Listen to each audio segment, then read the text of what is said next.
एक समय की बात है। एक शांत गांव में हरि नाम का एक विनम्र लकड़हारा रहता था जो अपनी ईमानदारी के लिए जाना जाता था। हर सुबह वह अपनी पुरानी कुल्हाड़ी लेकर जंगल में जाता और बाजार में बेचने के लिए बस उतनी ही लकड़ी काटता जितनी जरूरत होती। एक उज्जवल सुबह हरि हमेशा की तरह काम पर निकल पड़ा। 1 घंटे चलने के बाद वह एक नदी के किनारे पहुंचा। जैसे ही उसने अपनी कुल्हाड़ी चलाई, वह उसके हाथ से फिसल गई और नदी में गिर गई, जिससे वह निराश हो गया। अचानक नदी से एक जलपरी प्रकट हुई और हरि से पूछा कि वह क्यों रो रहा है। हरि ने अपनी परेशानी बताई और देवदूत ने उसे अपनी कुल्हाड़ी वापस दिलाने में मदद करने का वादा किया।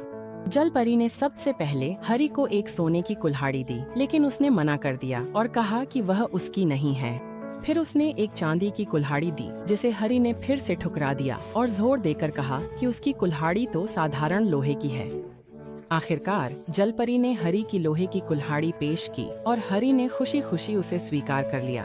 उसकी ईमानदारी से प्रसन्न होकर जलपरी ने उसे तीनों कुल्हाड़ियां सोने, चांदी और लोहे की इनाम में दे दी। हरि गांव लौट आया और उसकी ईमानदारी की कहानी जल्दी ही फैल गई। गांव वाले उसकी नई संपत्ति से ज्यादा उसकी ईमानदारी की सराहना करने लगे।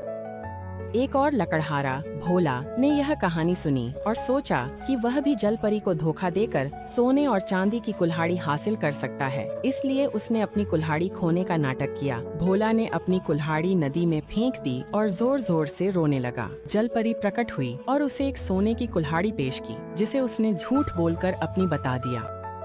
जलपरी ने भोला की बेईमानी समझ ली और सोने की कुल्हाड़ी के साथ उसकी असली कुल्हाड़ी भी वापस ले ली, जिससे वह खाली हाथ और शर्मिंदा रह गया। भोला गांव लौटा और अपनी कहानी सबको सुनाई, जिससे उसे लालच और धोखे के परिणामों का कड़ा सबक मिला। गांव वाले हरि की कहानी दोहराते रहे और अपने बच्चों को सिखाते रहे कि ईमानदारी से ही सच्चा इनाम मिलता है, भले ही वह तुरंत या भौतिक रूप में न मिले।